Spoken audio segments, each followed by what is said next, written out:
News every 15 minutes, weather every 10, and sports twice an hour.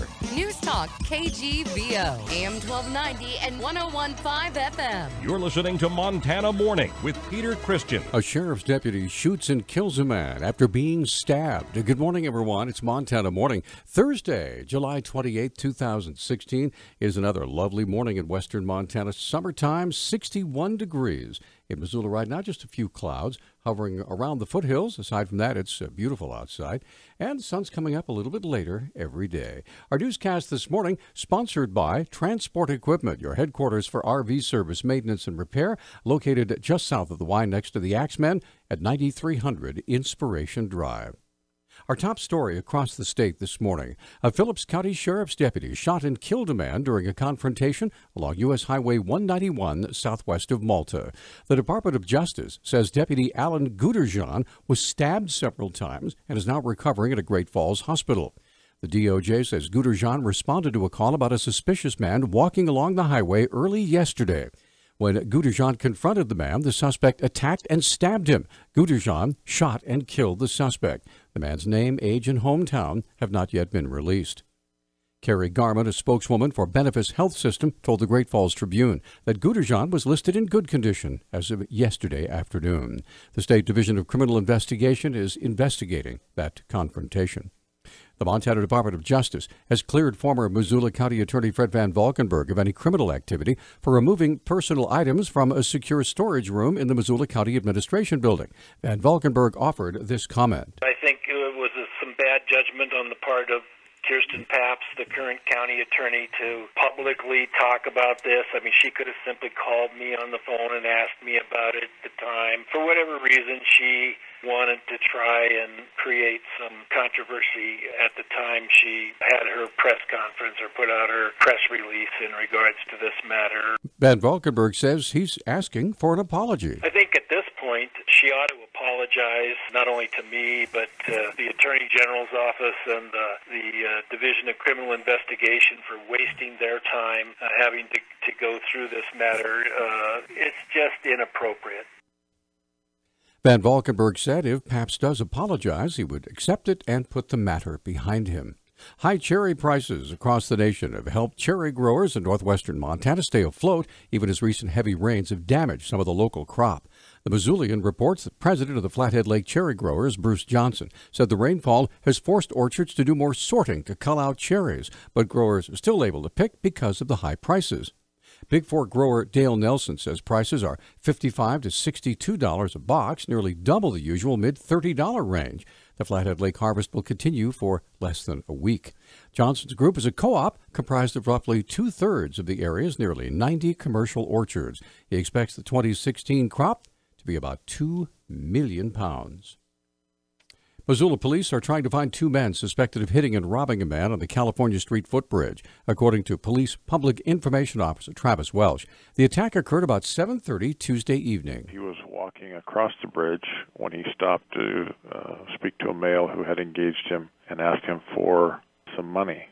The male took out his wallet and was in the process of giving the male something when he was struck from behind and knocked to the ground. He said that when he got up, he saw two males running in opposite directions. The victim was not able to offer much description of the man who struck him from behind, but did have some details on the man who questioned him on the bridge. He described the male he was speaking with as being white, about 5'8" to 5'10", with blonde or strawberry-colored hair, and he had a goatee. He had no description of a second male. The male he spoke to, he believed, was wearing a pair of blue or black-colored jeans, had no shirt and no shoes. Anyone with information that would be helpful in this case, please contact Crime Stoppers. You can share that information anonymously. You could also be eligible for a reward. The Crime Stoppers number, 721-4444. A 23-year-old woman from Lander, Wyoming, was killed in a rollover crash near Decker in Bighorn County, just north of the Montana-Wyoming border. The Montana Highway Patrol told the Billings Gazette that the crash was reported about 8:20 Tuesday evening on Secondary Highway 314. The patrol says the woman was a passenger in an SUV that went off the road. The 22-year-old Sheridan, Wyoming man who was driving overcorrected, causing the vehicle to slide across the highway and then roll twice. The woman was not wearing a seatbelt and was partially ejected from the SUV. She died at the scene. The driver was hospitalized. His condition is unknown. Officials are withholding the woman's name until her family can be notified. Well, the state of Montana is attempting to process more than 1,000 rape kits that have not been sent in yet for DNA analysis. According to Deputy Attorney General John Benyon, the state is pursuing a grant from the Bureau of Justice and is hopeful it will go through. If it does, it could lead to helping victims find justice. We'll start right away on getting those kits submitted to private labs to be tested and to compare against the DNA database. What we've seen in other cities, like, for example, Detroit or Houston, that had thousands and thousands of kits they submitted, they got further evidence that has led to the prosecution of some folks that committed crimes. Even if Montana does not receive the grant, cities were notified this past week there is another option that could help expedite the processing. We contacted the FBI, and they have a program where an agency can send up to 30 kits free of charge.